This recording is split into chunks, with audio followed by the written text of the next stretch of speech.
welcome to the Tuesday edition of Beyond the Outer Realm, which is a spinoff of The Outer Realm, which airs Wednesday and Thursday evenings, 9 to 11 p.m. Eastern. So we are still broadcasting live on United Public Radio Network, UFO Paranormal Radio Network, 105.3 FM from the Gulf Coast, 107.7 FM from beautiful New Orleans. So today, I've been looking forward to this. We are going to sit with Luke Eastwood, and we're going to talk about his newest book called Scotia, the Lost Sister of Tutankhamun. And we were just chatting a little bit beforehand, and this was brought to my attention probably, I don't know, end of last year with a guest who is an archaeologist friend of mine in the UK. And I thought to myself, how did I not know this? Because I research a lot, especially historically, and I really love the Egyptian history. I've researched it for years. And just when you think you know pretty much, not everything, because we don't ever really know everything, but just when you thought you knew as much as you could know, you realize you really are still a student. I was just gobsmacked. I thought it was just phenomenal. So this is going to be very educational, I think, for all of us. And I see people are chiming in, and I know that I can see you guys in Roku. No, sorry, not Roku. Roku TV has no chat room. I could see you in Rumble. I can see you in X. We have 3 YouTube channels going and a couple of Facebook pages, and all archives will, of course, be on over 200 different locations. So you'll be able to go and find it if you're missing this today's show. And somebody's dinging me like crazy at the moment, so I apologize. So hello, Soldier's Voice from Florida. Follow Luke's work, and I'm excited to be here today. Thank you for having him on. Oh, it's a pleasure. And in fact, I've been perusing his website, and there's a lot of other things that I would like to address. So that will be interesting. Oh, there we go. Thank you, guys. So without further ado, our special guest, Luke Eastwood. Hello. Hello. Thank you so much for joining us. Oh, it's a pleasure to be here. Thank you for having me. Oh, pleasure is all mine. Believe I me. to what you said, and you know what? I think we're all still students. I'm still learning things. I learned a lot of new stuff doing this book, and when you reach the point when you think you know everything, then you've kind of really shut yourself down, and you're not going to learn anything anymore if you decided that you know everything, are you? That's arrogant, I think. So I think there's Mhm. room I, to learn, or even to realize that you were wrong about something and reconsider your opinion. mhm. I agree with you. And I think that things change all the time. History changes. Like this Mm. to me was an incredible discovery. And it sounds like from what you've written in your book that some of it's really been hidden in plain sight with as far as of who the princess was, who Scotia really was, and her life, and how the dots all connected, and then all of a sudden she just seems to disappear from history, so we all thought. And then you come out with all of this incredible information that's just sort of like, oh my gosh, it's Well, this is she's not gone, she's we know where she finally is. in fairness, there's a lot of people who came before me who did a lot of work, and without their work, I would have very little in the way of pointers of where Yes. to go. So, I mean, I suppose the key things that have helped really is the the discovery of the Rosetta Stone that enabled people to read hieroglyphs, and then it would have been decades later they actually found the city of Akhetaten, Yes. which is Tel Amarna, or Amana as it's shortened to.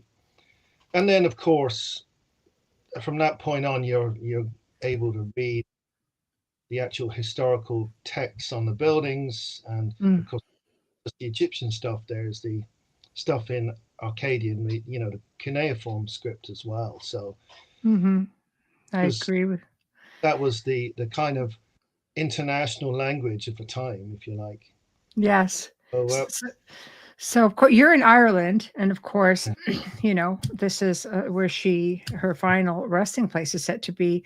So what got you interested in writing this book, or got you interested in Scotia, the myth, as many call it, enough so to write this incredible book?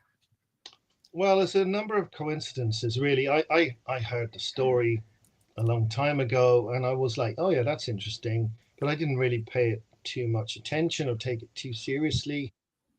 I just thought, well, yeah, it's possible, but I wasn't really aware that there was actually any real evidence to be found at the Mm, time. So this right. is like, I don't know, 10, 15 plus years that I sort of first heard about her.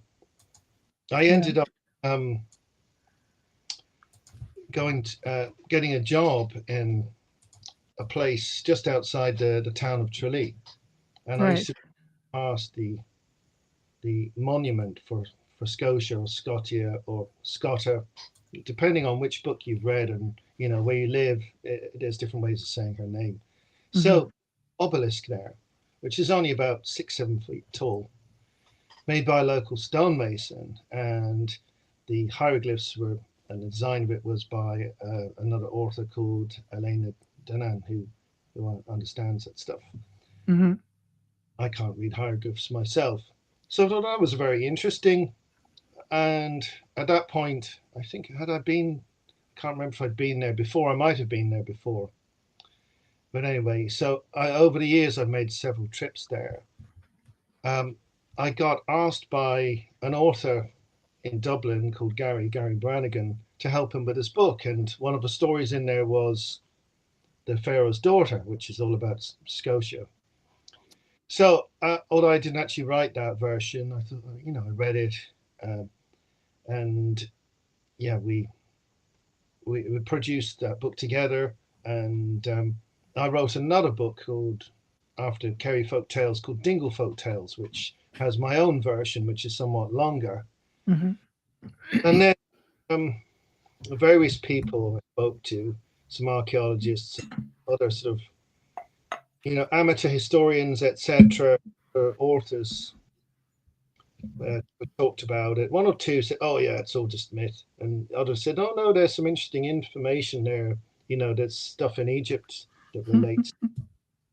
So I started looking into this a lot more, and I thought, well, actually, this could make an interesting book if there is any real evidence.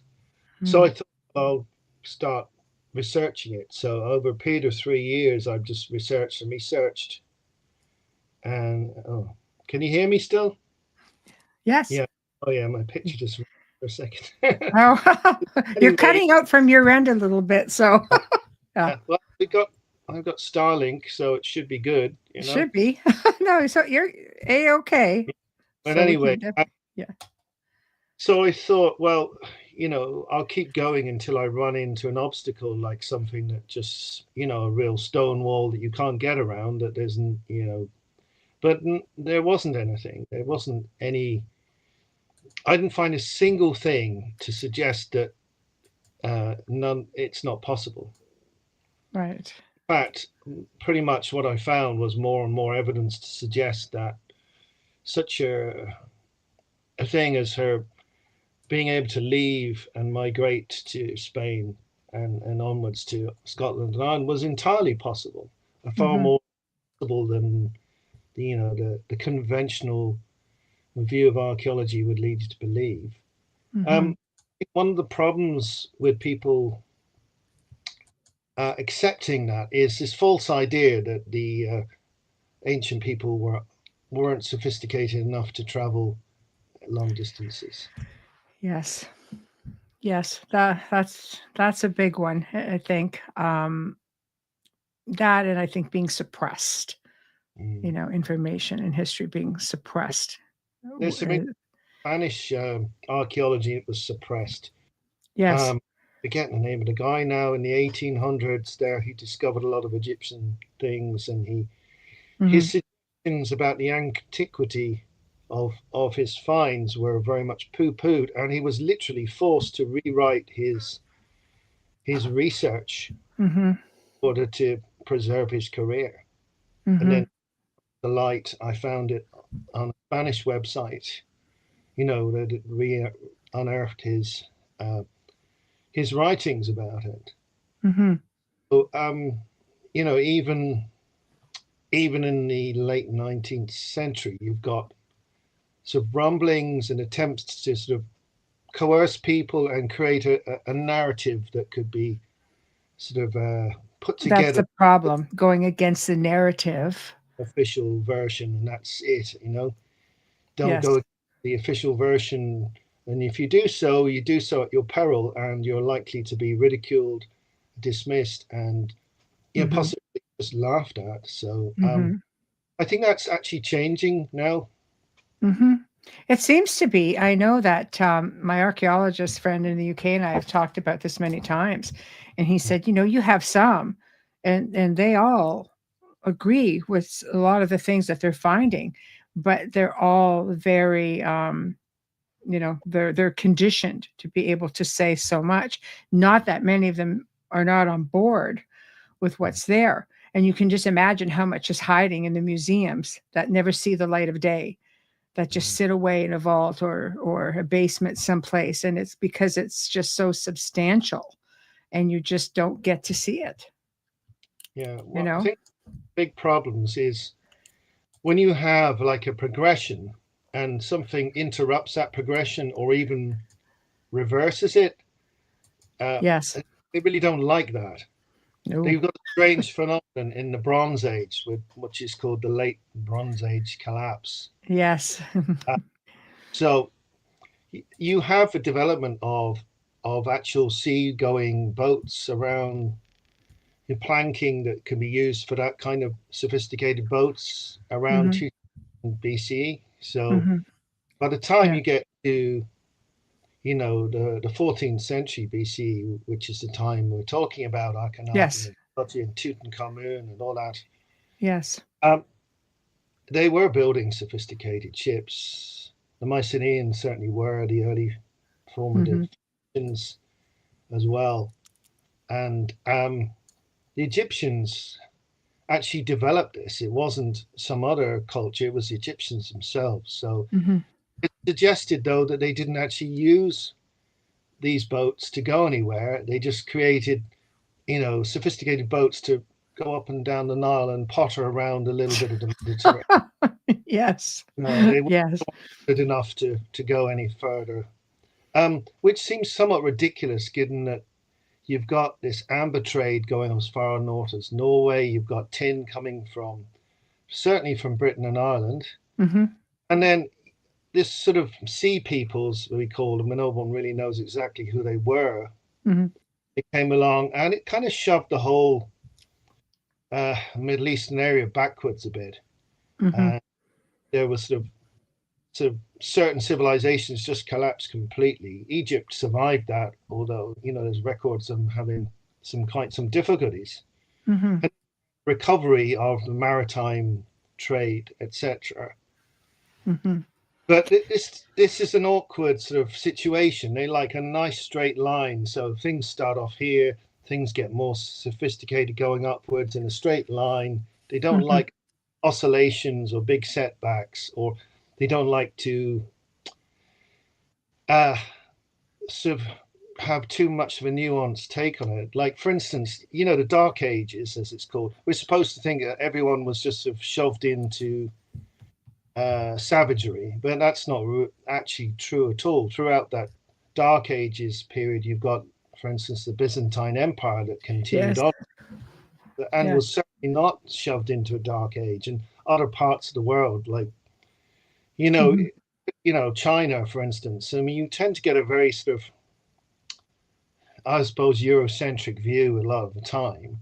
Um, and I think most people, including myself, who had these sort of preconceived ideas we've learned at school about, for instance, America being discovered. Of course, it was already populated; it didn't need to be discovered. But Columbus was not the first person from this side of the Atlantic to head across to the other side. Uh, Hmm. there's a lot of evidence, True. archaeology now to prove this, that Yes. there were several sets of people who No, the Vikings were in South America in the 800s. Yeah, absolutely. The And Templars were there in the 1200s. the Irish were there as well. Uh, Yes, the yes, Brendan's quite famous. yes, And yes. there may have been earlier ones too, and it looks as if the Americas were populated much earlier than people thought. So somewhere between 20 and 30,000 BCE, Yes. not this sort of like, oh, a few thousand years BC. No, it's very deceiving. Again, it falls into Yeah, that going against the narrative, and they don't want to talk about a lot of the pre-Columbian settlements. Everybody figures it was all with Columbus. It's just, it's believed that Columbus was actually, when he came in, of course, that he was trying to round up Templars that had escaped there, and settled there and got mhm. married there. So what did they bring with them? Brazilian communities like being looked at. So this was already there in the 1200s. That's just one example, Yeah. So of course, the Egyptians were very technologically advanced. I'm not at all surprised that. Well, a lot of the timeline we've inherited is coming back from this idea that the world was Mhm. only, I suppose, I think there was some bishop who calculated it, I think, to be approximately something like 5,000 years before Christ that the world started. And a Mhm. lot of archaeology dismissed stuff that could possibly Yes. be earlier. They go, oh, well, couldn't possibly be older than that because, the Yeah. world's old. So, Couldn't be but that that. kind of thinking has somehow been maintained where we've got this sort of cutoff point where civilization began, which has been obviously blown apart by the discoveries in Turkey, particularly, and Mhm. Malta, Mhm. and of course Jericho in Israel is incredibly old as well, and various other sites around the world. Mhm.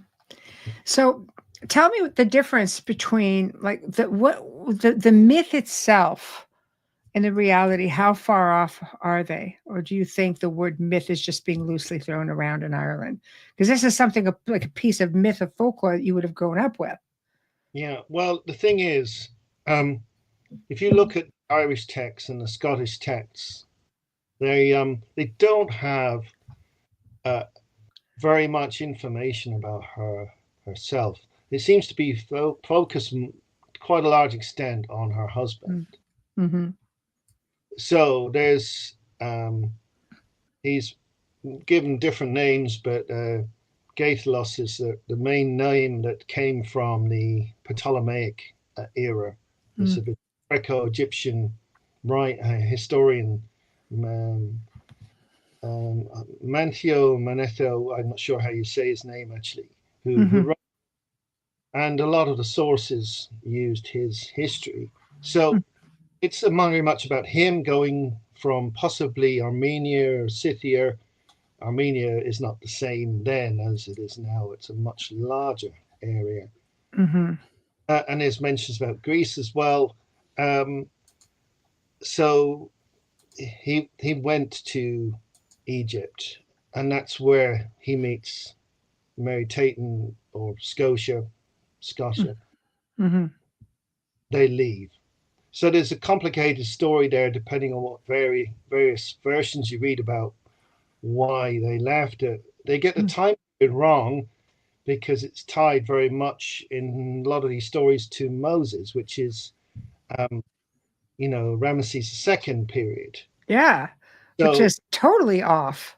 well, it's about 70 to 90 years off, Mm-hmm. which isn't a huge amount of time. But what people don't realize, and people didn't realize for a very, very long time, that whole period of Akhenaten through Tutankhamun, most of it was erased. You had the king's list that was altered to Mm-hmm. completely remove Akhenaten and Smenkere and I II.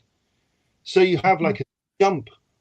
So it's no Mm-hmm. wonder people would get confused about which pharaoh we're talking about when Well, you've erased. I think it wasn't until they found Tutankhamun as well, because Ramses the Great was buried in, like, his tomb was put in front of Tutankhamun, which ages it pretty good, because Ramses was devastated just from debris, at which they say protected, Tutankhamun's tomb.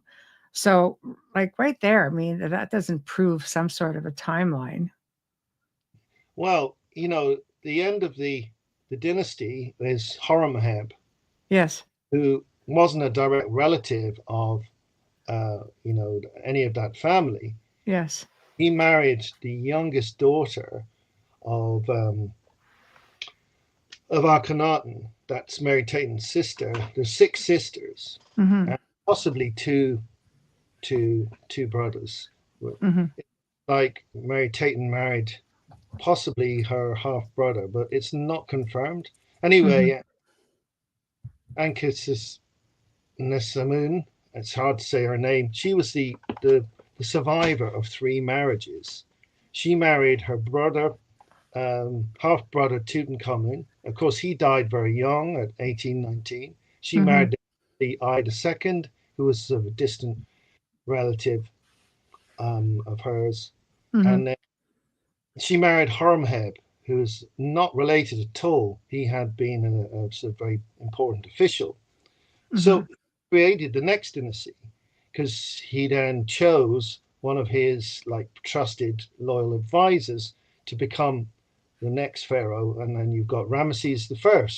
And of course, it's later on you have Ramesses II, probably the most famous pharaoh apart from Tutankhamun himself. I mean, if it wasn't for Howard Carter finding that tomb in 1922, he probably still would be the most famous pharaoh in the world. Yes. But I think Tutankhamun, and obviously that golden funeral mask, is so iconic. It's just captured people's imagination. Who was believed to actually be the face of Skota?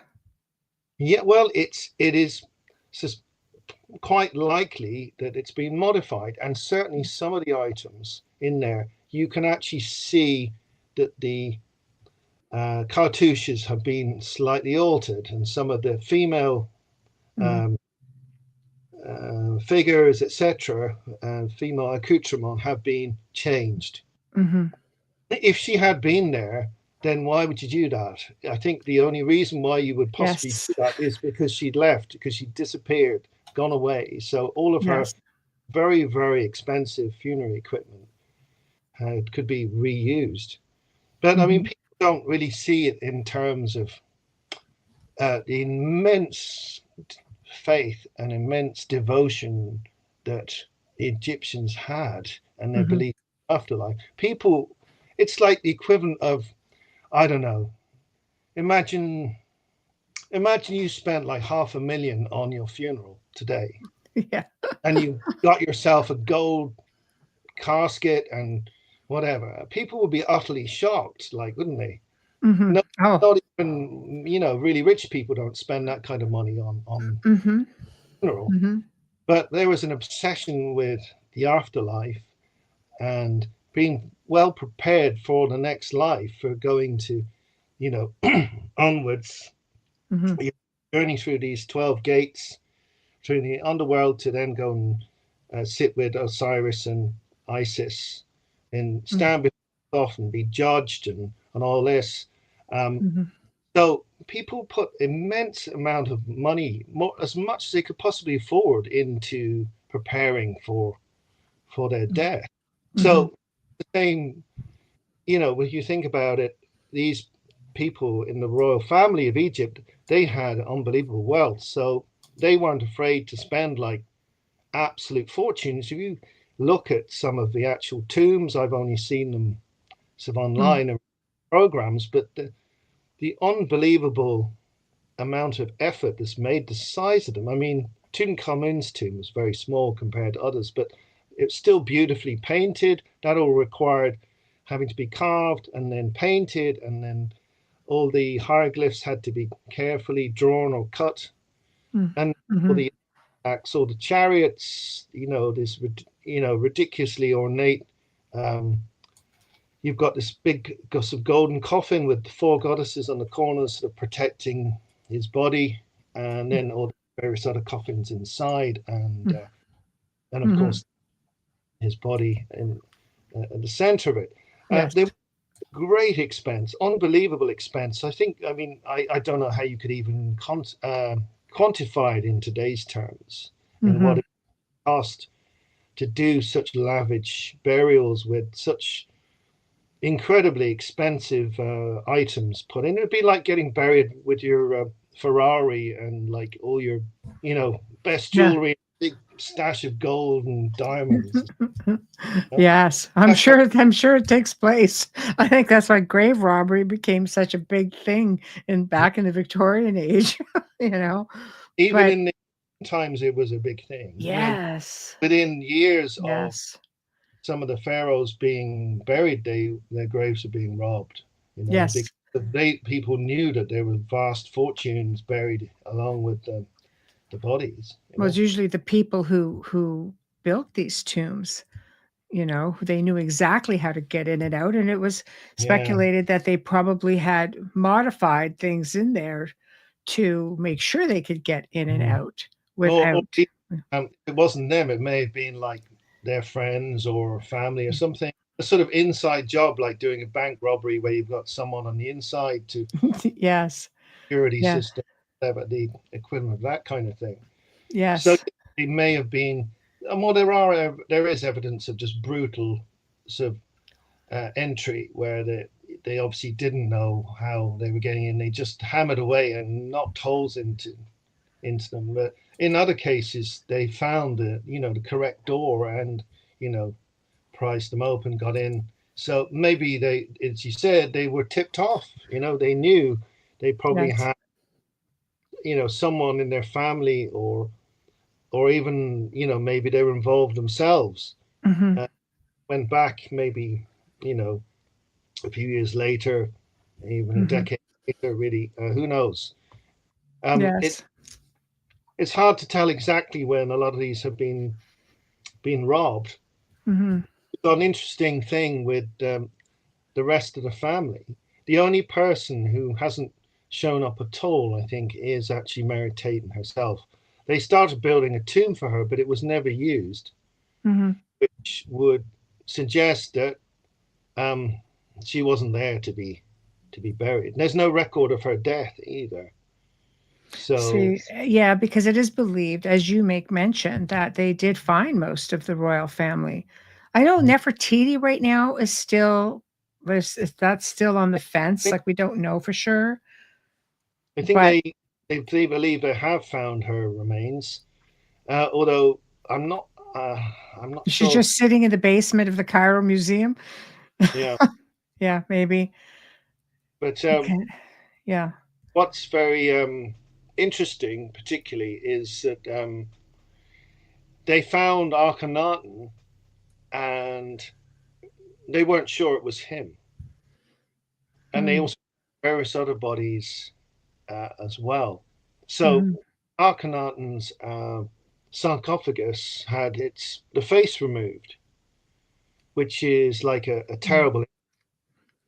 So rather than being grave robbers as such, some people have suggested, I think it probably could be true, that that his grave was ransacked by political or religious sort of.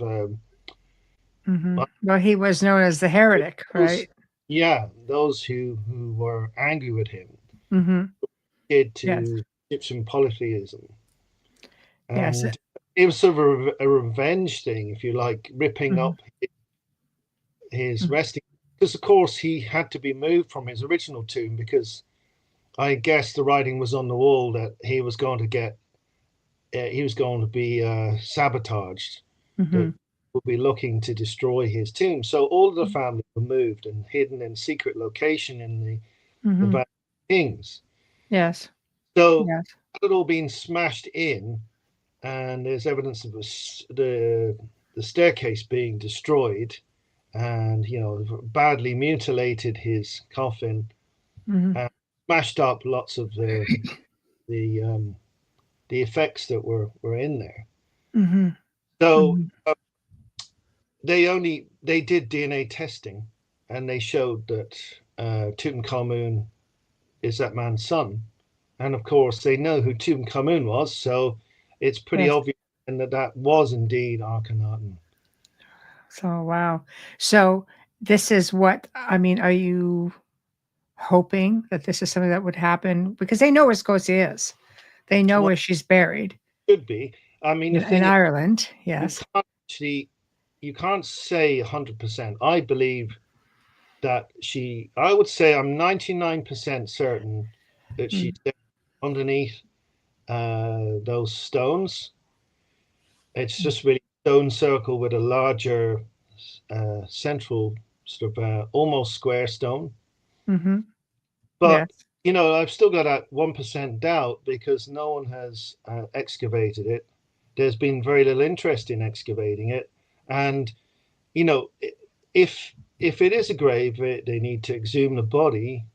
And then test it. I would hope that like Tutankhamun, who's been put back in his own grave, that if she is there, that she will be reinterred and not taken off to a museum because See, that's a chance that you're taking, right? these mummies that are now in Berlin or in London, I'm But they, kind of the difference is they whether were that's right to actually take their bodies away and no, a lot in the 1800s went missing. In fact, I knew a man who bought, there was a museum in Niagara Falls, Canada. It was an oddities museum. There were 8 mummies there. He ended up with 6, I believe, out of it when he bought that museum out because it closed. So he bought out everything that was in it. And he sold 6 of those to a museum in Atlanta who right, immediately recognized that they had a royal mummy. They contacted Zahi Hawass, who flew down. He saw a picture. He knew right away who it was, and it was the missing mummy of Ramses I. wow. So Ramses I got first mummy ever to be issued a passport and got flown to Egypt and is Right. now in the new museum of Cairo. But that's But fantastic. They should really be returned. And I mean, if it does turn out yes, Mary Tatum is buried there, but that's then different. She went there of her own free yeah, will and died there. I would say that she probably should be, DNA tested and then reburied. Uh, I mean, it's Yeah. generally not acceptable to just dig people up and rebury them somewhere else or But put it them on. happens. So, I and people know. don't see these people, these mummies, as actual real people. These were real people They that were lived. real They're people. not Yeah. toys or sort of dolls. They're But actual. they see mummies being taken as an antiquity, along with many other antiquities. During the Victorian ages, it was Mm, ridiculous, the things that disappeared. The bust of Nefertiti that's in Berlin, from what I understand, anything I've read was literally it was hawked and yeah. stolen, taken out. I think it's different when these mummies are treated as antiquities and stolen from the country. In your case with Scotia and Ireland, she went there. She Mm. resided there. She Well, died there. And do you think, in your opinion, she should remain there or go back and taken from her husband and go back with her family? it's hard to know really. It's a tough one. Yeah, because we don't know where her husband and her first husband, probably Smenkhera, not really sure what happened to him either, where his body was. Wow. But she actually spent a very, very brief time in Ireland because much of that time Hmm. conducting a war. So in the sort of Irish annals, there's tremendous difficulty in actually kind of getting on land and sort of fighting the people who were already there. She Hmm. arrived what's generally known as the Malaysians or the Gaels, Yes. and however many of her Egyptian entourage. It doesn't say in any of the books how many of her people from Egypt came with her. We don't know that Mm, information. mm, But they came from Spain via Scotland and arrived um, mhm. into Kerry around the Dingle Peninsula, and that's where this huge battle took place, the Battle of Slieve Mish, which Hmm. resulted in her being thrown from her horse, or perhaps she was already hit by an arrow or a spear. We don't really know. Hmm. Some sort of oral versions suggest that she was pregnant, although at this point she already had sons who kind of matured. So that might just be a sort of an embellishment, to Hmm. make it dramatic. We don't really Hmm. know proof of Yeah. that. If they found a body, they could see if someone was carrying an infant, if If you're so that far along, yes. if it's been progressed beyond like the really early stages, then you'd be able to discover that looking at a body. Mm-hmm. We don't know if there's anybody capable of doing mummification, or if it was just buried in a sort of Which there with might not be any real native. we don't know because no one's actually dug up the grave to see if they're Yes. there. But now, what I was told by my archaeologist friend Mark Ollie, if anybody wants to come up, he's been on the show. He talked about this because he's done a lot of Genesis books on Genesis, things like that, all kinds of books as well. But he made mention that Akhenaten had Celts in in his entourage within his private guard. Have you found anything to No, I have. collaborate, anything like that? Because it sure would make sense Hmm. if that was the case, why she would have ended up in Scotland if she was already, used to being around people from the region.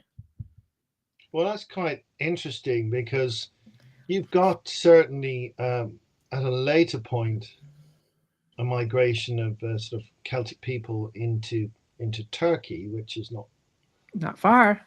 way, yeah, and So it's certainly a possibility. that time period, it, the conventional view is that you've got a migration going from the west, from sort of probably Mhm, the Danube region across, ending mhm. up to Britain via France, probably, and on into Ireland. It's an Uh, interesting hypothesis so if that's it. it's difficult to know. You certainly have people from that region Yeah. um, going down. Certainly, the Scythians went down into um, the Syrian Empire and took actually just sort of wiped out a huge part of the Mhm. Syrian Empire at the time. I mean, it almost collapsed at one point, and then so we don't know how far south. They certainly came down sort of towards uh, what's now sort of like the Lebanon, Palestine, Israel area, and sort of the Egyptians sort of didn't let them go any further than that. So Mm. this Yeah. term health really is you're kind of getting that term really from sort of one real reference in Roman times. So Mhm. actually, what a Celt actually is really hard to define in any sort of concrete terms. But um, and you've got sort of a couple of different migrations as well. Mhm. So I really don't know about that, but it does seem quite Interesting. interesting that uh, that's It been suggested. Of course, there has been a long history of rulers having foreign mercenaries. If you Yes. look at slightly later on, the emperors of Rome, they had a lot of Germanic peoples in the Praetorian Guards, and later on the Byzantines they had Vikings as part of their guard, and you It's had yes. Yes. even the Babylonians as well. They use foreign mercenaries to a large extent, so Mhm. it's an unheard of thing to be having foreign troops as part of your sort of Your like your battalion, entourage. your Yeah. entourage. So I'm Yes. I'd say I'm open to the idea, but I really don't know. But I think it's certainly very possible that Mhm. Akhenaten and other pharaohs may have employed foreign mercenaries from all over the place. To me, it would make a degree of sense to go, because I mean, she comes into Greece and Spain, like that's, within the Mediterranean area, Mm. coming in from her, um, from North Africa, basically through Yeah. where they were, Amara. But to end up way the other way, I would think that if she grew up, or she was exposed to people who spoke of Ireland, and I mean, Scotland wasn't even. I mean, they believe Scotland, that she was responsible. She's the mother of Yeah. Well, Scotland, sort of thing. So it may not have been a thing yet, but no. to Well, go to it, that part of the world must have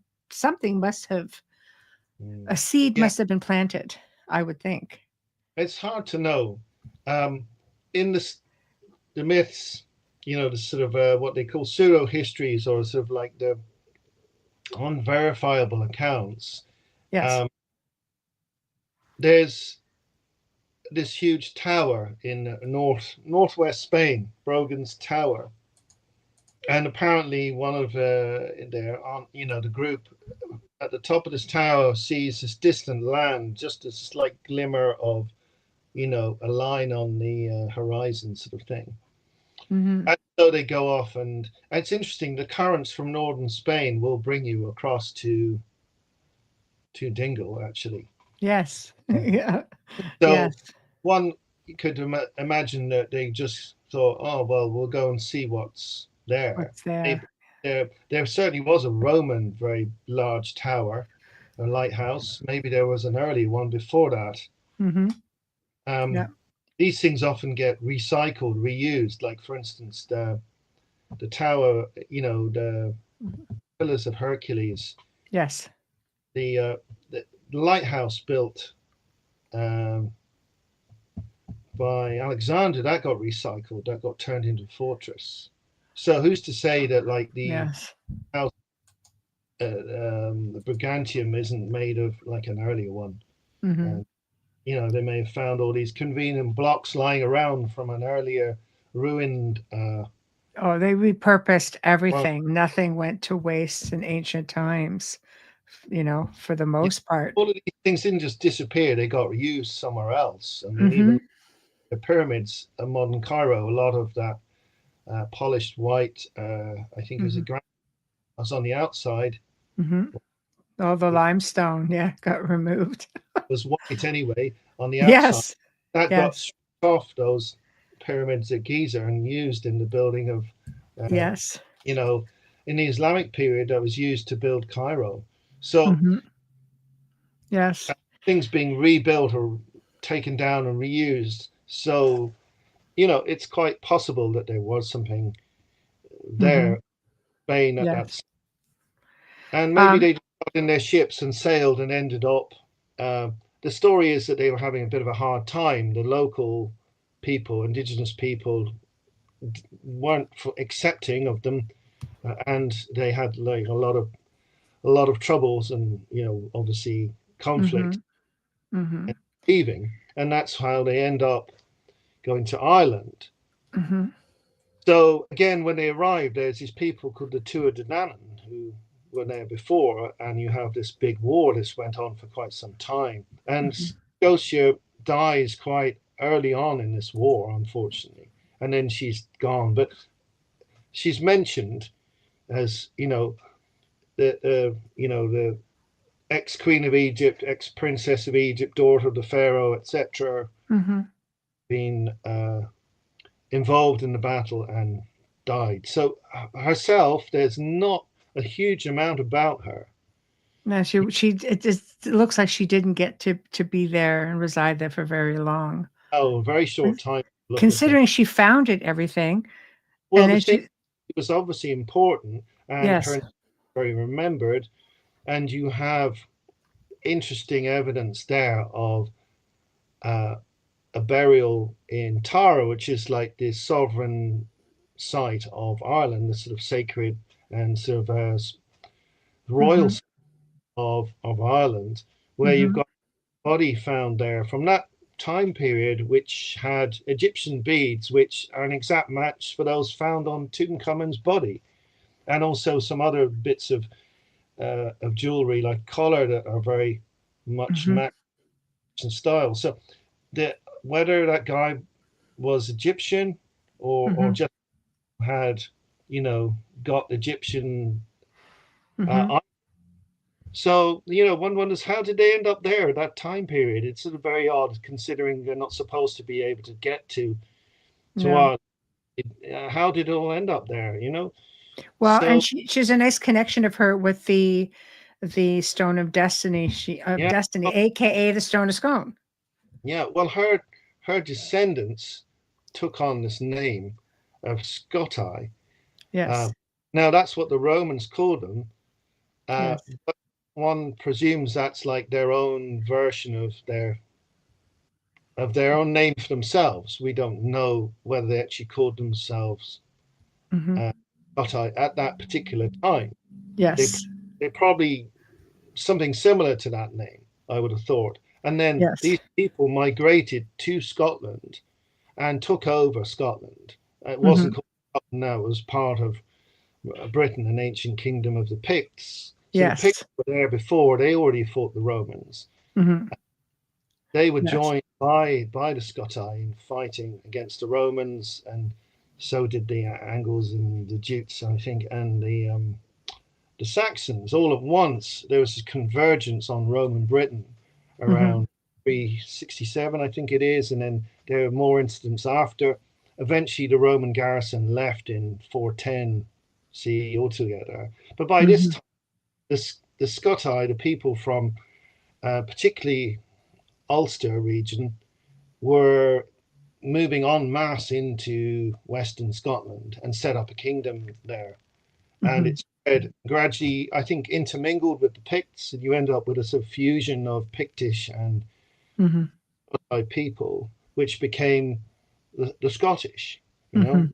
Mhm. So Scotland, of she course, obviously had children if she ended up there were descendants. she already had children before she arrived, and she may. We don't know really how. It doesn't say how many children she had exactly, but certainly there's this lineage that these people that trace their descendancy, their genealogy, if you like, back to Mhm. her. They're Yes. very proud of it. They're very Yes. proud of being sort of a distant descendant of Mhm. Scotia or Scotia, and Mhm. find that this information, if you like, has been very much exploited historically to give Scotland legitimacy. Mhm. Got this Declaration of Arbroath, which is obviously so much later. It's over 2,000 years later, but part Mhm. of Scotland trying to establish its legitimacy as a nation is through this stone of Scone and through the lineage going back to ancient Egypt through Scotia. Mhm.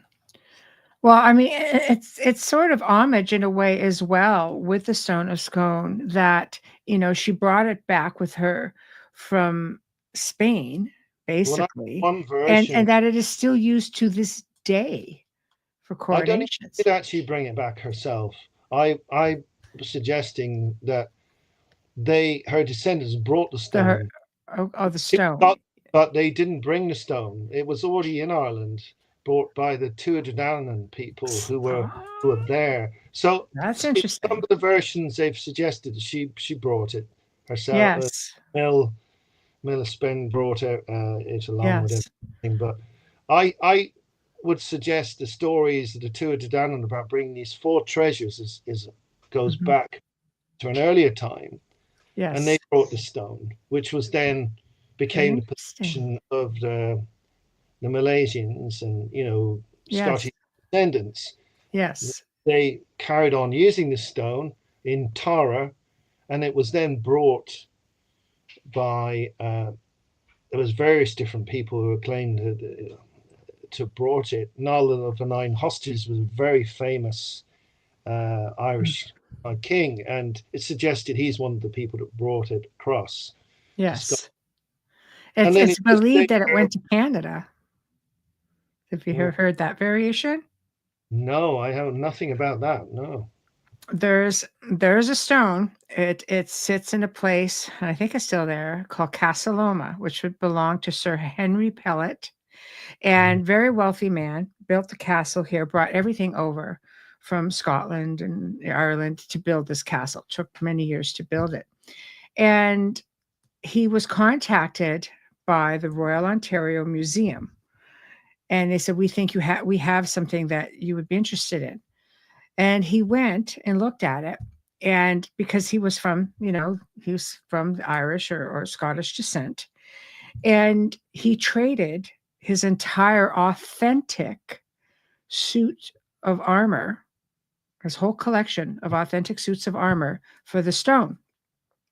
So a replica of the throne was built in the 1800s.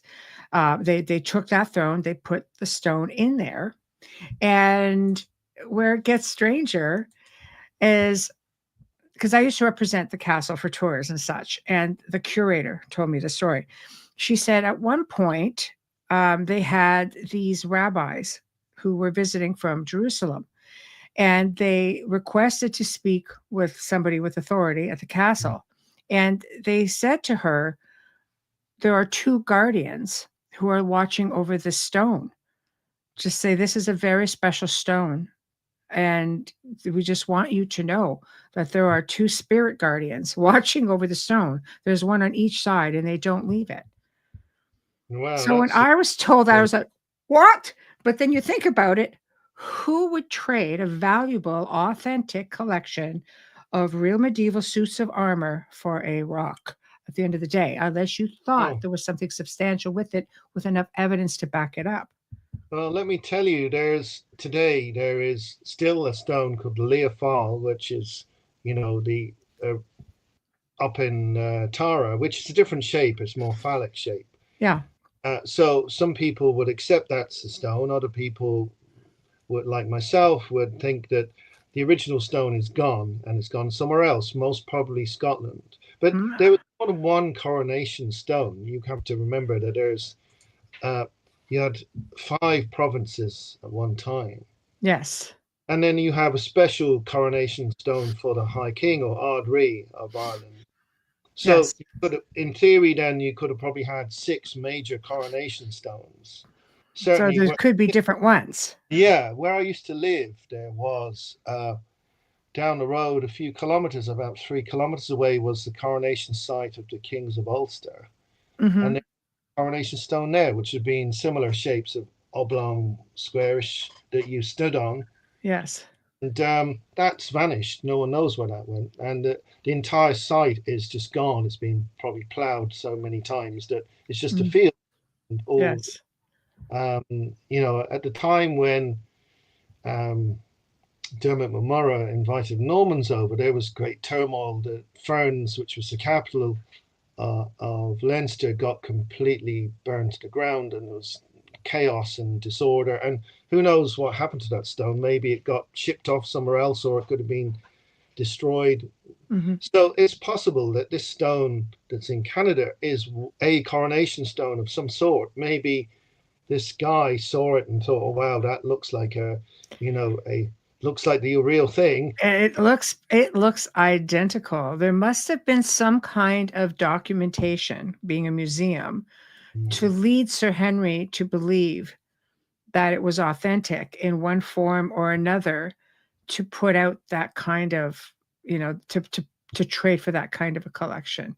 Well, if you go back to the Stone of Scone, Yes. it's obviously regarded as a very important item because I don't imagine that Edward II would have gone to bother of stealing it and taking it down to England if it Yeah. was not of significance and great sort of Mm. emotional, spiritual, and sort of nationalistic importance. And when you say that, Mhm. especially spiritualistic, the fact that these two rabbis who came from, the Jerusalem, the Holy Land at the time, on a visit, on a tour, said we see two spirit guardians that Mhm. stand on each side of the stone, and they're guarding it because they're saying this is very special.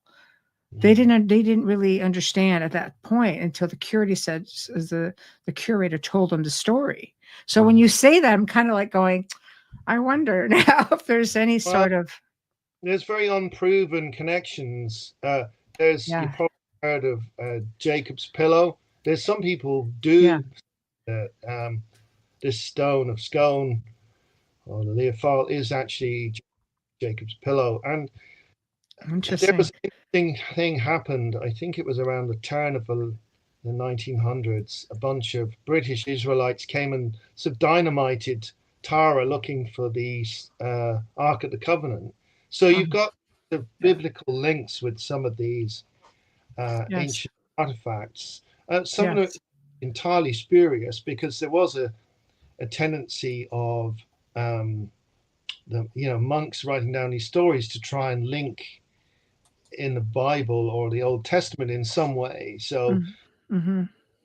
Yes, it's it's at this point fascinating. it's really hard to know if there's actually any real connection at all, or if it's just Yes, entirely it's a great tale.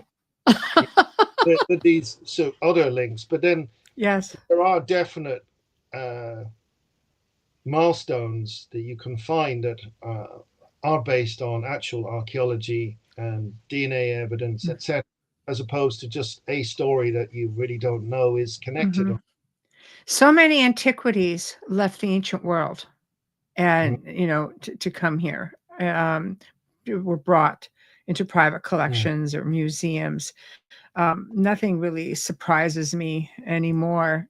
Things start to surface, and you're just like, you realize mm, how much, especially with the museum here that was in Niagara Falls, Canada at the time, the one that, like I said, I knew the gentleman who owned it, who bought it, and the items that were in there were just, it was surreal. How do you end up with a royal mummy? Like, things were brought over from the ancient world, and the collection was just massive.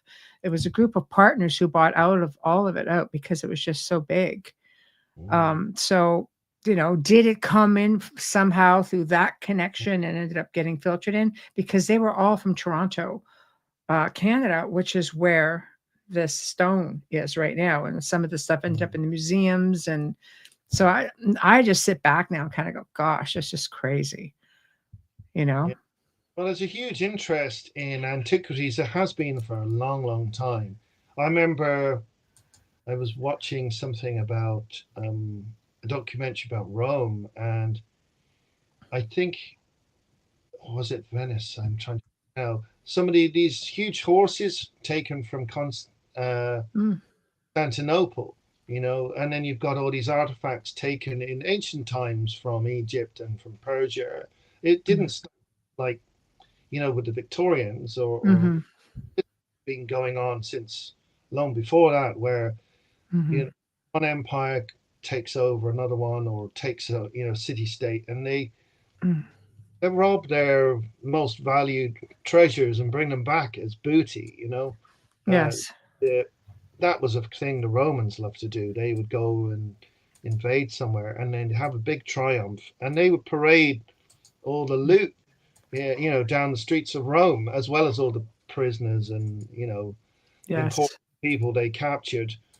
And they'd have a big old party, and there'd be like free bread for Yes. everyone, and everyone gets drunk and have a great celebration. Yes. Yes. Have all this loot that they've robbed from wherever, whether it was Greece or Carthage or Hmm. uh, It was normal, yeah, right? It was normal to do so. it's a horrible thing to do, but it's something that's been going on for a very Hmm. long looting Yes. older cultures and their possessions. You Hmm. know? Yes, I mean that was all part of taking over an area. Just loot, loot, loot, and there's just stuff everywhere.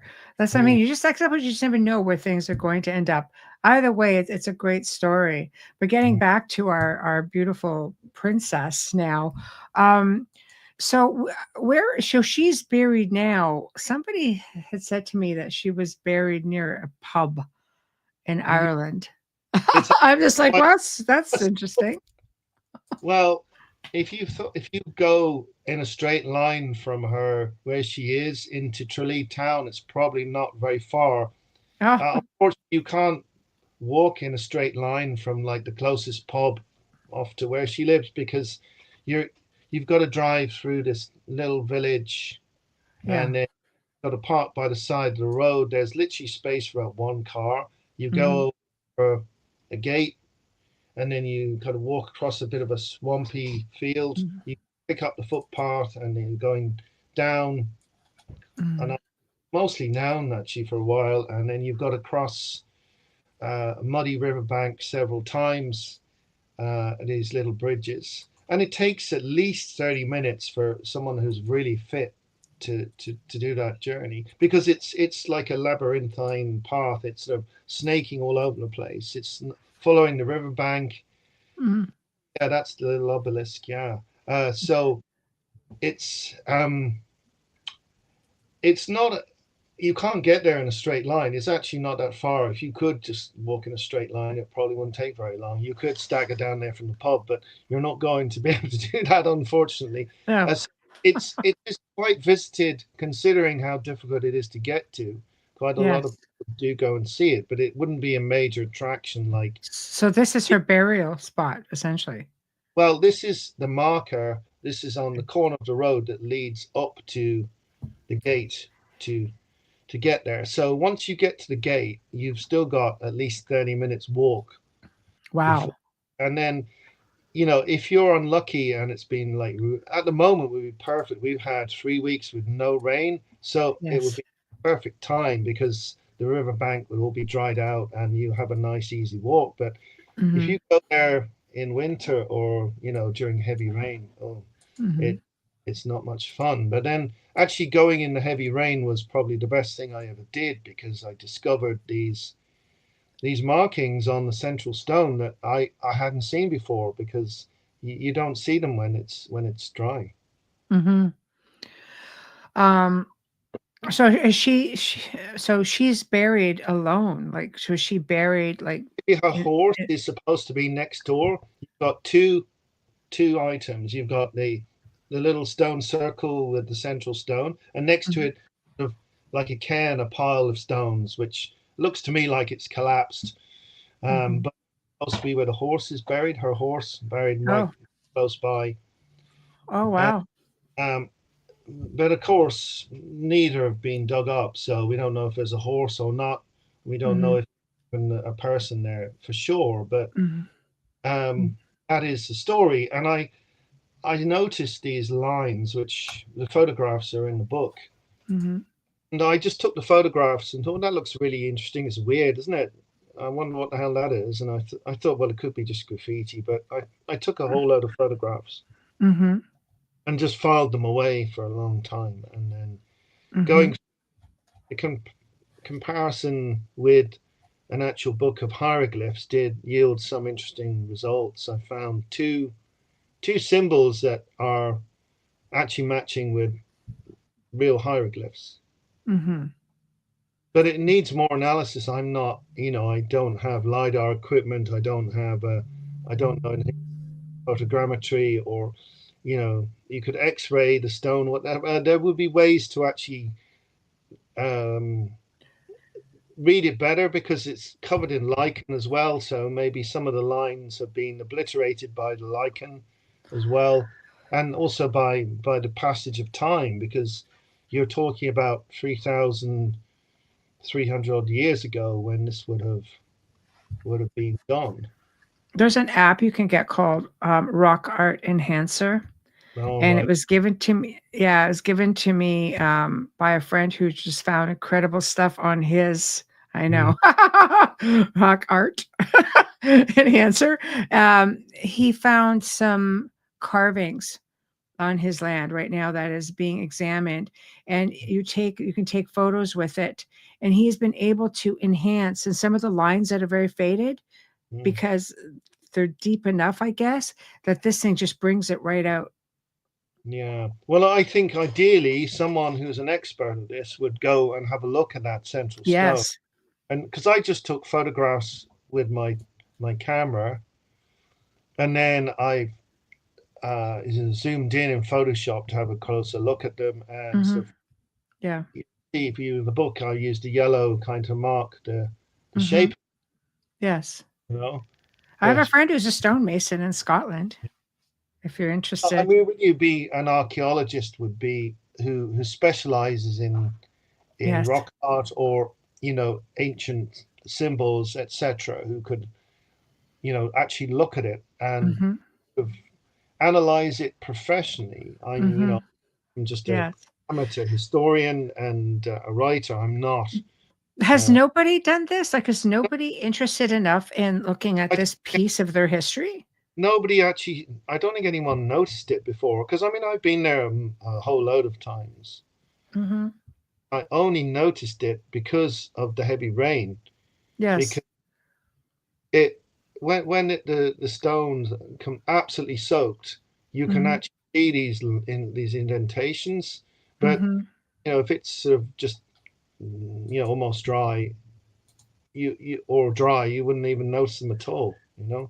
So I Yes. think that's probably why no one's actually pardon me, No, of course. actually seen it before.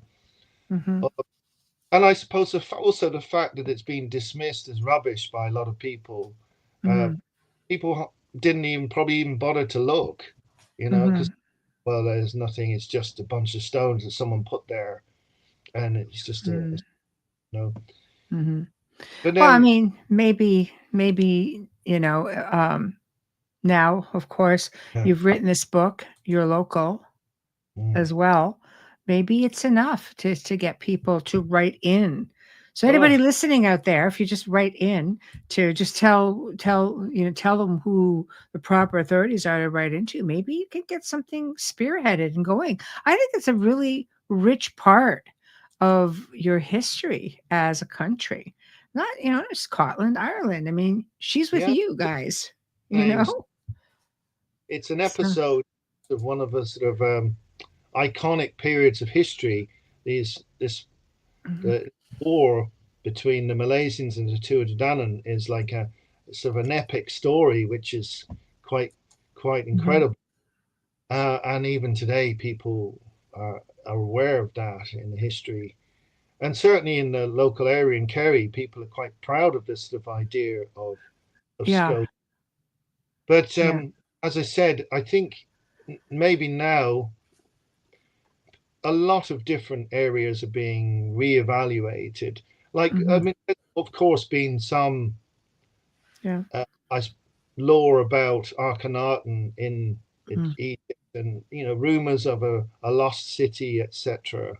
I mhm, think Akhetaten was actually discovered by accident by a bunch of goat herders or sheep herders, if I'm right, and they just stumbled across sort of tombs, caves with they look mhm, like, but turned out to be tombs. And then further investigation, they uncovered this huge city which was buried in sand, like so much of Egypt. So many of mhm. these ancient temples were just The completely desert swallows it up. lost. Everything's swallowed up and Yes. forgotten about.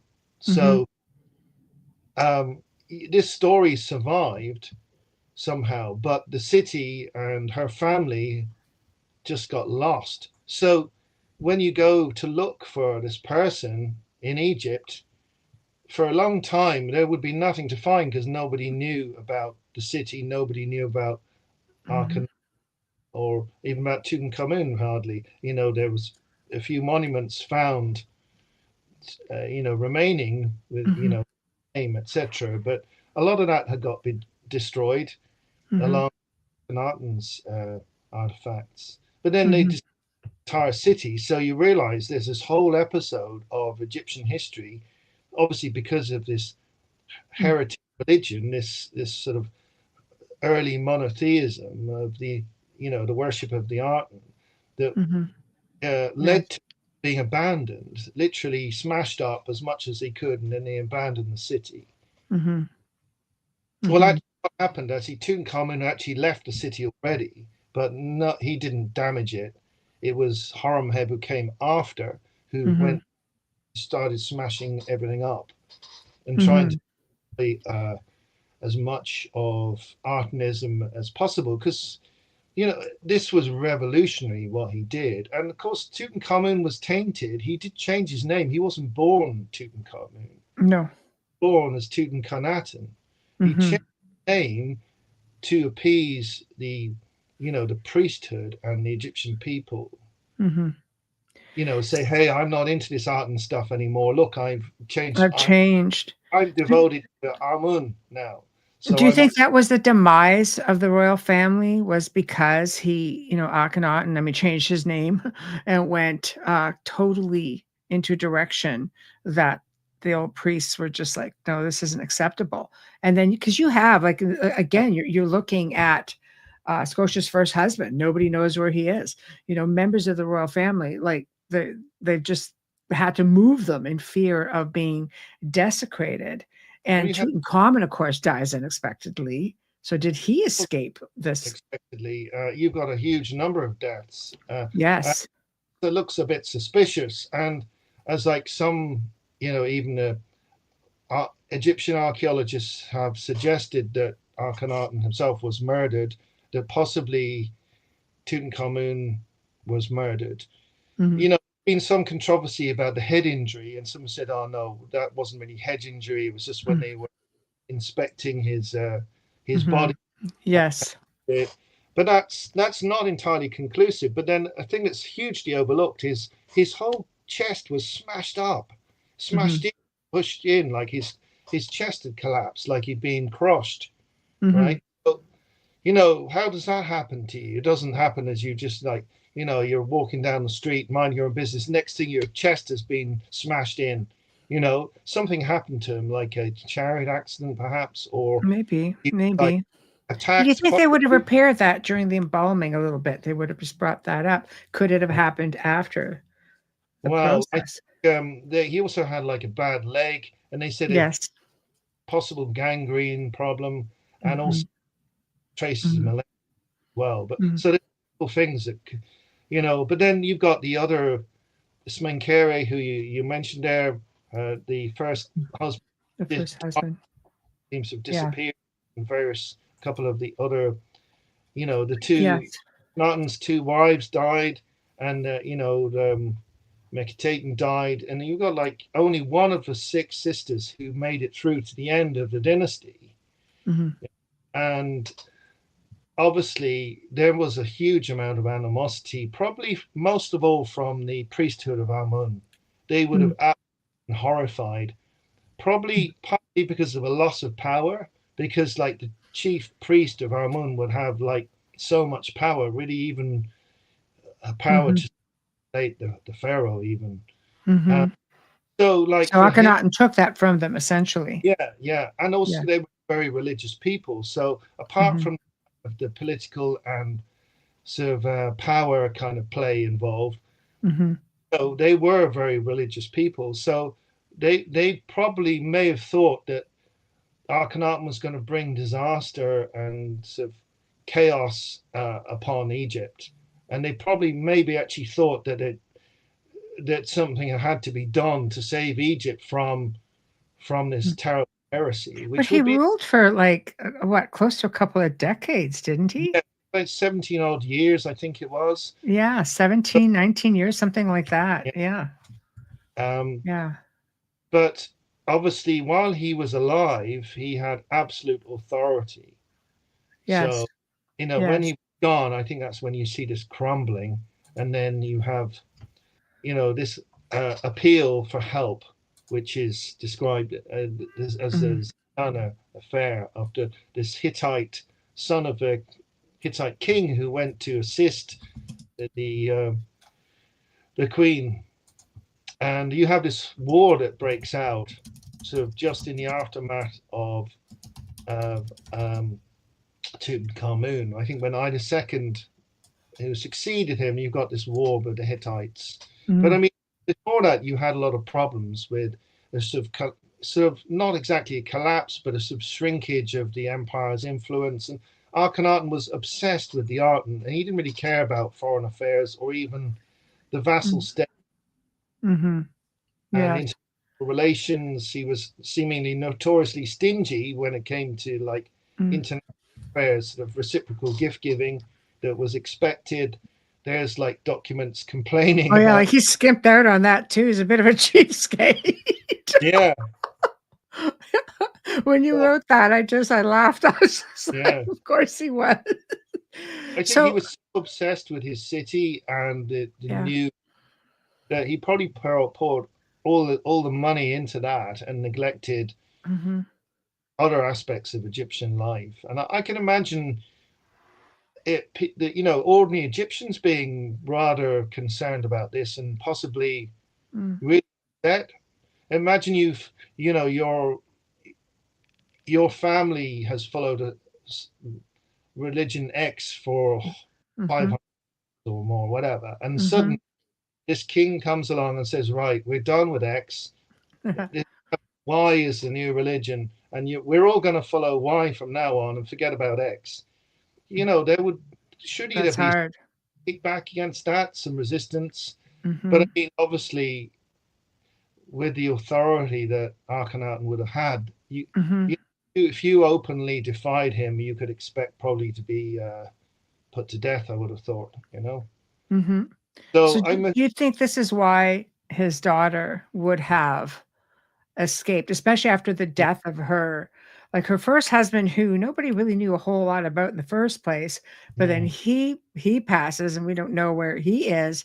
Do you think maybe that's why she would have yeah, married somebody totally non-Egyptian and basically got out of Dodge, as they say? yeah, Just absolutely. Because obviously, with Akhenaten gone, yeah. you could see the crows circling or the vultures getting ready to Well, she pick was principal her. wife at that time, or took the role of the principal royal wife. Is that right? Was elevated to the role of principal wife of Akhenaten. And then, it's doubtful maybe Menkaure was her half brother. It's been Yes. suggested that he was maybe a cousin or even the brother Mm. of Tutankhamun. So he Yeah. became pharaoh with her as, you know, Yes. co-ruler as queen, and then Mhm. died. And we don't know how he died, what exactly happened to him, but he had a very, very short reign. Mhm. And then Yes. at that point, you then have Tutankhamun, who's only a boy still. He's still only like 9 years old, and he's the pharaoh. Yeah. So I can imagine that she would have been in a very precarious position. And, at this point, she's lost her grandmother, she's lost her father, her mother, her, her stepmother. She's Mhm. lost, I think, four of her sisters, her husband. Yeah, that's if that's A not a sign bit of right there. disaster. And obviously a very hostile priesthood of Amun and probably politicians, generals who are like not happy at all about the Mm. situation. Yes. Who just probably Yes. thought, "Hey, I've got to get out of here before I'm also gone." Mhm. Mm, Yes. But I I mean, mean, it seemed like it would have been a relatively quick jump into to a new marriage, and who was looking after Tutankhamun? Like you would think that they would have taken him along if he was 9 years old. well, I suppose someone had to maintain the family line, and he It's like, was "Sorry, kid, you're it." Yeah. did very quickly It's as tough. soon as he was I think into his teens, he did declare himself as uh, As Pharaoh. sort of a what would be the word? A sort of like a upholder of sort of the old religion. He restored the old religion of Yes. Ra was restored, and he Mhm. went lengths to sort of make sure that happened, and Mm. to very publicly do so.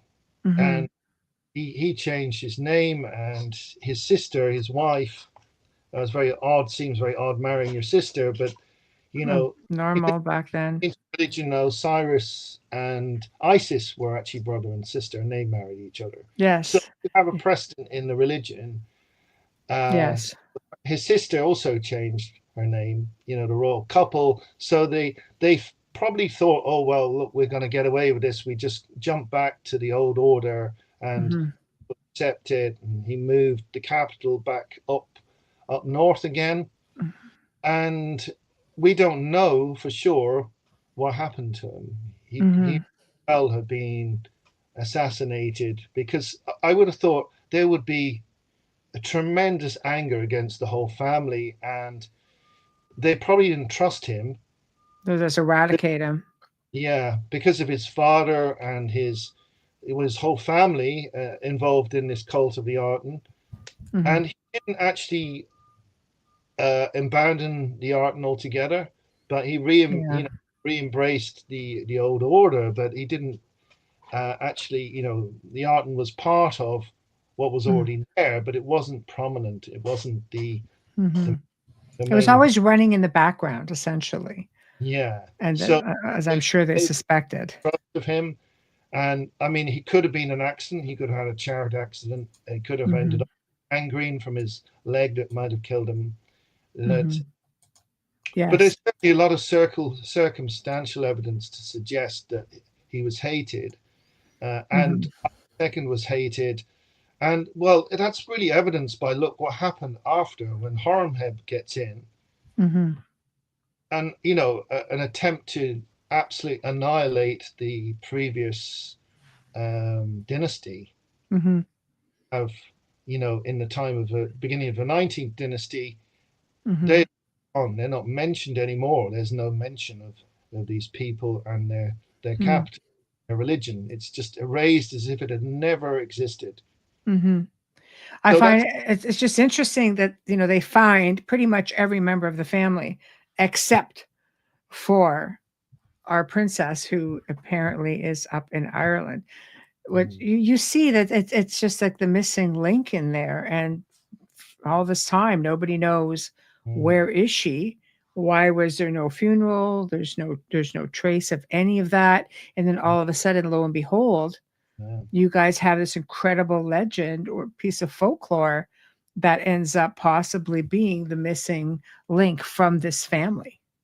Yeah, well, I really hope that somebody's going to do this. There will be a university somewhere or a set of archaeologists who will be inspired by, well, my work and the work of those who came before me on this subject Mhm. to actually go and seek permission to excavate that site. You know, Yes. be a little bit tricky. I think that's one of the reasons why it hasn't been done, is Mhm. because you can't just drive up there. You can't get easy access to it. Like, Mhm. the most famous site in Ireland probably is Newgrange, and there's a road Yes. in front of it. So if you wanted to go and do more archaeology there, you've really no problem. You just drive up with your truck, Yes. unpack all your stuff. You're talking about either carrying stuff on your back across a river several Mhm. times, across a load of mud, or Mhm. you're talking about getting a helicopter and having And it coming in. dropped So in. she remains undisturbed and falls Mhm. into this myth and legend folklore Yeah. until somebody can get in there and No, compare, if you do. could even get DNA, if Well, because if there's a body there of any that's not completely decomposed, yes, then you will get DNA. And then yes, you'll do a direct comparison with Tutankhamun and Akhenaten. And I think now they've got Nefertiti and various other the bodies of the sisters. So you could do a DNA comparison with all mm, of them, and you'd very quickly know. Even if it turned out not to be, you'd wonder, well, if there's someone buried there at all, then that's mhm, obviously, mhm, somebody yes, important. yes, I would be inclined to think that if there's anyone buried there, it probably is her. It probably is Mary Taton of Scotia, as she's come to be known. yes. I So just someone will one day do that, you know. yes. Well, I hope that you're going to do enough of these shows to basically just get this information out there. And maybe this will happen. Maybe, I mean, it's how it starts. Is just you start this trend and people just want to know more. I think you guys are sitting on a really amazing, um, historical piece of history. Mm, Something has to come to it. The mystery is nice, but so is finding out the mm, truth. yeah. It's so important. So I put your website in the stream. I flashed it up a few times. Where can they buy your book, and what do you have coming up? Well, and there's you can get a signed copy from my own website, which is you showed on I think lukeeastwood.com, but you can get it on I think Barnes and Noble's the cheapest. If you're in the Americas, it's probably easier to get off either Barnes and Noble or Amazon because you won't Yes. pay so much postage. Yes. Cost of international postage has gone really crazy here in the last. Well, like everything's gone. Everywhere. Yes. Yeah, I'll put the Amazon link up sure.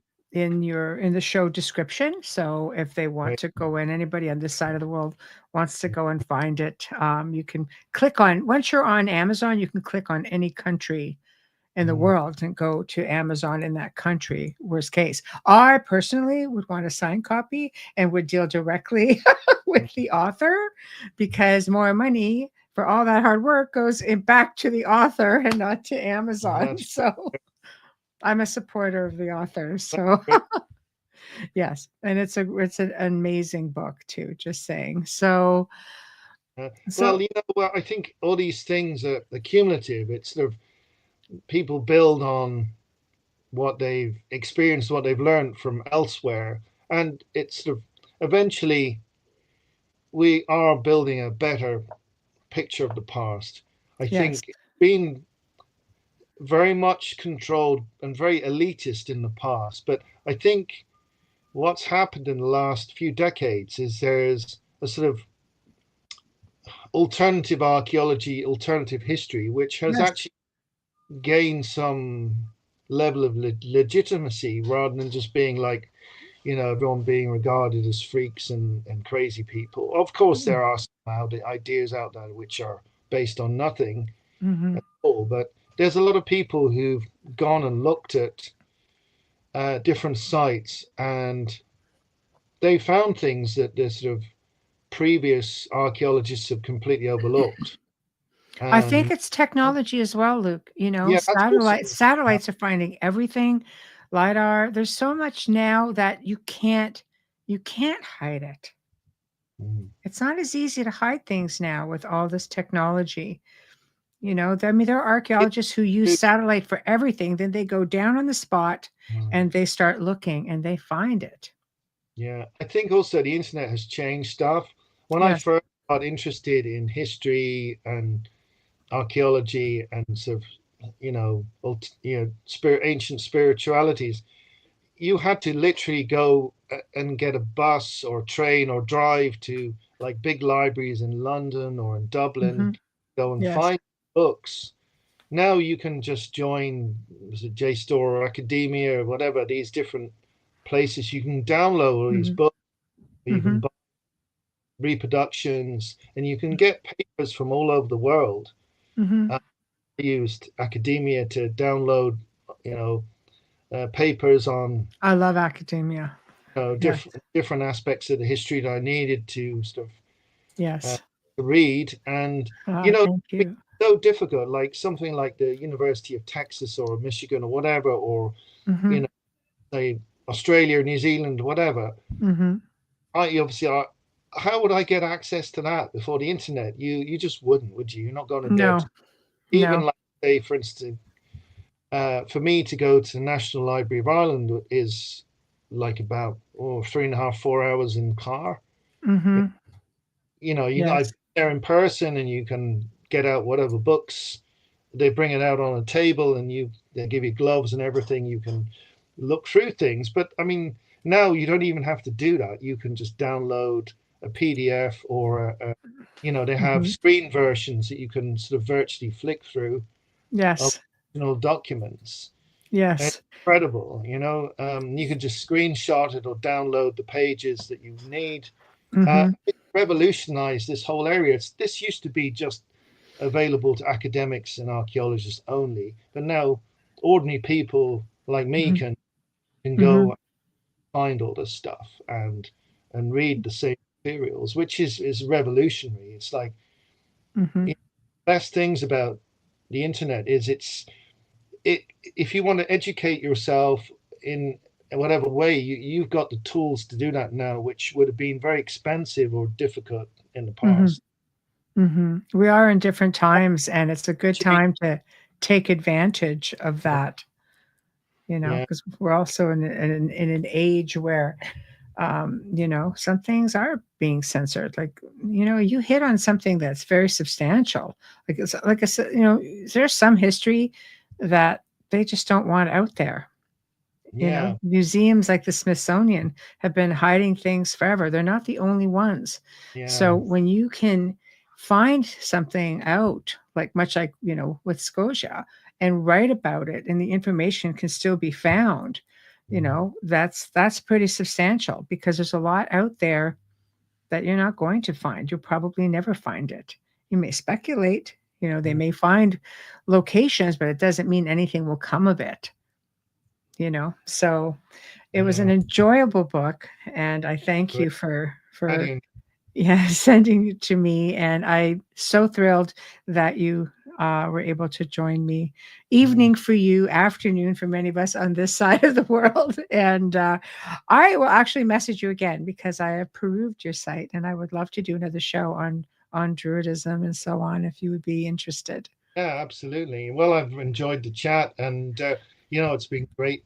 And I really hope that, if there are people involved in academia or archaeology who watch this interview, and any of the other ones, that they will actually seriously consider going and having a look at this place, because ultimately that would be uh, the thing that will prove the story either true or false. And I would love that, to even if it turned out I was wrong. I want to know. I want to know the truth.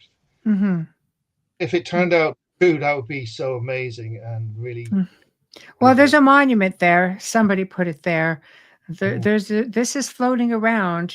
People have touched on this a little bit before. So the fact that, you're one more person who's done this research and put it up forward, there's obviously enough out there to warrant writing about it. And they're not making it easy to get to her. And there could be a reason for that. There could be several reasons for that. But in the end, I mean, I would want to know. I would be all over it. It's such an important piece of history, not just, for the UK, Ireland and Scotland especially, but for Egyptian history, because she's gone missing. And there's a lot of speculation over there. Why would they not want to know where their one of their princesses has gone, just to be able to finally connect that last dot? I would think that would be very Yeah, important to both countries. they are very proud of their history, the Very Egyptians. much. If it's proved that the Egyptians were able to travel outside of the Pillars of Hercules, past Yes. Gibraltar into the Atlantic, Mhm. then that would be quite a precedent to be able to prove that once and for all, Mm. by finding an actual body of an Egyptian uh, queen, you know. That was there Should be before. should be very, Yeah. very pleased to find out that's if the Yes. story is true. Yes. I Yeah. I absolutely agree with you. So thank you so much, Luke, for joining me. I will email you, because I would like to be able to bring you back on again and tackle some of the other stuff you write about. Guys, check out the website. It's there. It's in the stream. I've had it up. You'll find it in the show description, and we will make sure that Luke joins us again. So thank you so much, so much, Keep and I hope we have a great evening. Hey, thank bye. you. Well, everyone, we've come to the end of another incredible segment. Big thank you, of course, to Luke Eastwood for this. It's a brilliant book. Brilliant book. If you haven't got it and you're thinking about it, please do. It's just so filled with information. This week, guys, tomorrow night we've got open mic guest host Wayne Mallows on mysterious places of intrigue. So that will be fun. We have Preston Dennett coming on Thursday night, and we're going to be talking about UFOs over Antarctica. Yes, Antarctica. Everybody's like real curious about this place right now. So lots coming out of there. Preston's very, very well researched and definitely the guy that you want to hear about when it comes to this stuff. Next week on Beyond the Outer Realm is Simon Bone, also from the UK. His book, Verified Near-Death Experiences, Proof of an Afterlife. He does past life regressions, does all kinds of amazing things. So you know it's going to be an interesting conversation as well. So thank you, everyone. You've been tuning into Beyond the Outer Realm on United Public Radio Network, UFO Paranormal Radio Network, 105.3 from the Gulf Coast and 107.7 FM from New Orleans. Thank you so very much. And thank you to all the new faces. And thank you to all of you who subscribed. Much love and appreciation to you all. And we hope that you will keep joining us in chat every week and catch the other shows as well. So thank you, everyone. And good night, good afternoon, wherever you may be.